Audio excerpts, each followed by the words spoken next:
এৰা বাবা good morning কটা গুড মৰ্ণিং সকলোলৈ লক্ষ্মী পূজাৰ শুভেচ্ছা পূজাৰ দিন পুৱাই উঠি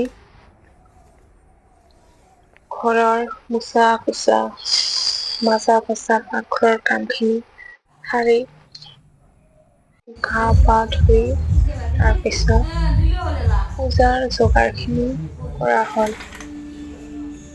বা আৰু মই দুয়োজনে পূজাৰ যোগাৰ এইফালে আৰু ল'ৰাক লাগিব লাগে। অলপ টাইমকে কাম কৰি পূজা আৰু অলপ টাইম এনেকে ল'ৰাৰ লগত খেলো।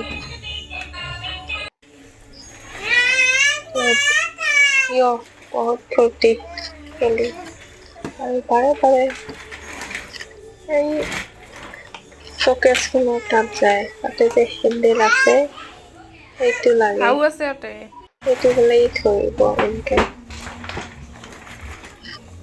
এনেকে থাকে দিনটো।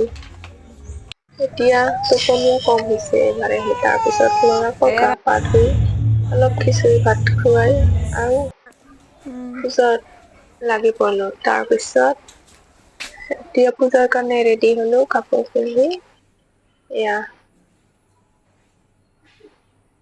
প্ৰায়খিনি ৰেডি হৈ গ'ল পূজাৰ কাৰণে। এতিয়া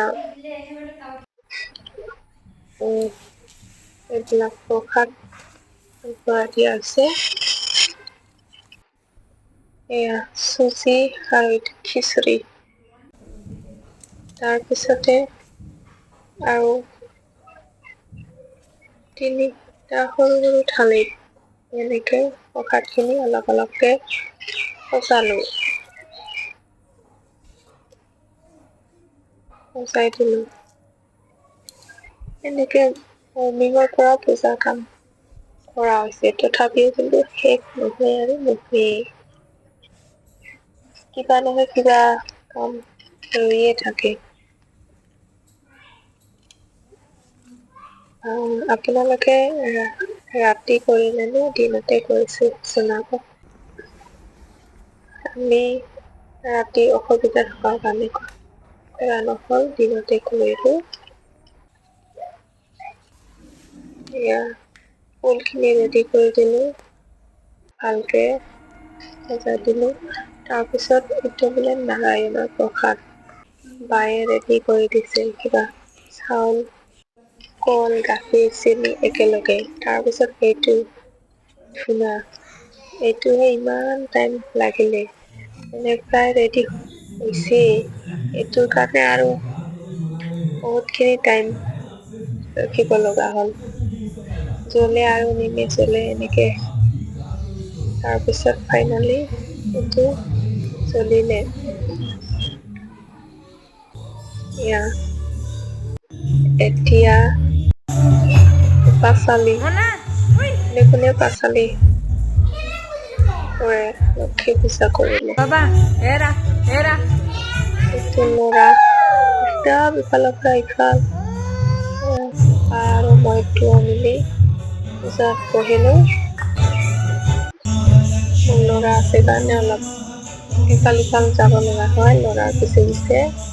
এয়া এতিয়া পাৰ হোৱাৰ পিছত ফুল পানী দিয়াৰ পিছত মই এতিয়া ফুল পানী দি আছো। প্ৰসাদখিনিতো ফুল দি আছো। ইয়াতে মোক নাহাঁহিব দেই কিন্তু পূজা কৰিব একদমেই নাজানো।